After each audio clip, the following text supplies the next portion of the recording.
Good morning. So, it literally is good morning. I'm not sure why I am waking up this early and why I have so much energy because, yes, it is like 3 o'clock in the morning. But this happened last night and it happened again today. So, I'm just going to roll with it. I woke up 2:37. So, if anybody has any insight into that number, I don't know. And I wasn't going to get up because I was like, I don't want to get up. I don't want to wake up. And yet here I am. So, for whatever reason, somebody else is up and it's 3 o'clock in the morning. I am here with you and I'm standing with you. So, but I am actually very cozy and warm, sitting out in my gazebo and in my pajamas with my little fire. I have a little heater that has a fire on it and my warm fuzzy sweater, and here I am. So I'm just gonna roll with it. I had the question posed to me yesterday, and so I'm just gonna address it for everybody because I think this will be a good way to do it as we walk together in relationship and questions come up. With one person, I'm just gonna go with it and say everybody's asking the same question. So the question was, what is the point of all of this? Why are we doing it? So it's a big question, but it's an important question. So I just wanted to touch on it a little bit.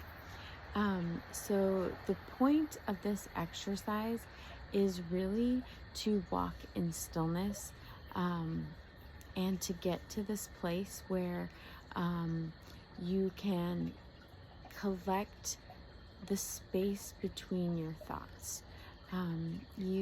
It's okay, I've said before, to have thoughts, and it's okay to see them, but just don't engage with them. The example was given of, I just feel like climbing up imagining myself climbing up on a rock and diving into a river and seeing where the river takes me. That will come in the future, but right now, it's really just a space to see that thought and say, okay, but that's not what I'm doing right now. Because I want you guys to learn how to be still with God.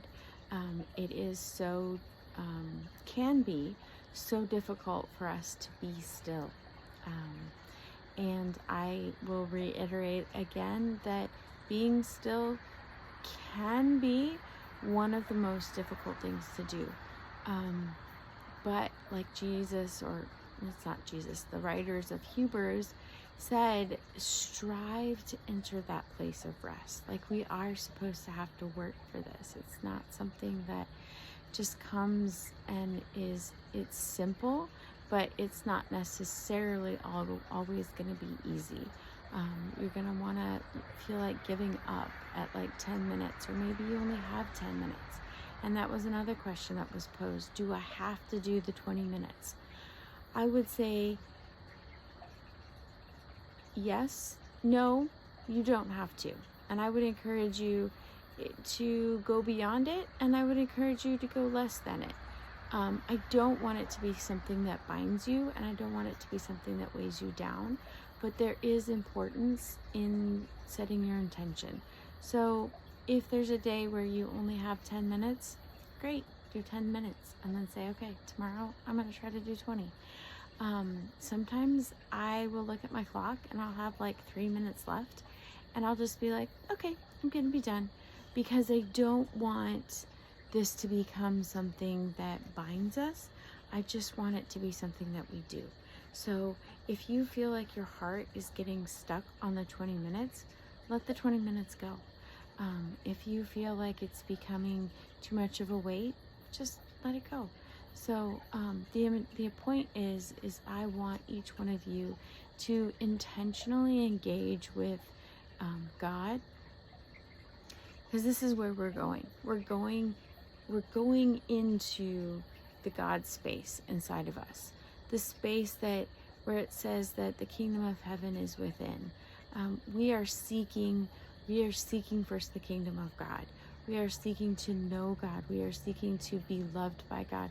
We are seeking to well, our anchoring question for this week is, what does it mean to be loved by God?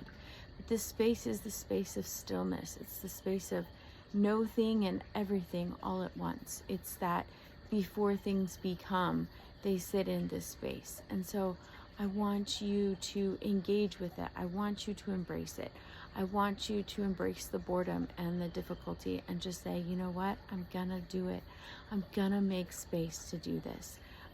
Even if it turns out to be 15 minutes, even if it turns out to be 18 minutes, that's okay. Just set your intention to do it and set your intention to engage with God. And what are we going for? What is the big picture in all of this? Is to be still and to be an observer of our thoughts and to see where our thoughts are taking us, because we want to become disentangled with this world. We want to be disentangled with the thoughts that we've always had, the things that we've always done. So yeah, it might feel a little uncomfortable, but let's press in. Let's keep doing it, because we're daughters of God, and that's what we are privileged to do, is press into God and have Him give us answers. And honestly, you're, like I've said before, you're not looking for answers in the stillness. But when you come out of the stillness is when you'll see the change, when you get the answers, and when you engage with God. So it's okay to have thoughts. Just watch them. Watch them like a train. And there's that little space between the train where there's nothing. And I want to grow that space. There's that time when you like have a thought and you want to run off with it and you say, nope, that's not what I'm doing today. And that's why having an anchoring question, even though we're not trying to answer that question in this space, that's why it's important. It's just to go back to, like, if you feel like wandering off, just pull yourself back and say, what does it mean to be loved by God? If you need that question, if you can just engage with the stillness and be like, no, I'm just going to be still with God, just going to be still with my Jesus, then come back to that space and do that. I hope that makes sense. I hope that resonates with your heart. And I love these questions. So let's keep asking them. If I don't have the answer, well, I know where I can find it, and I know where we can go to get the answers.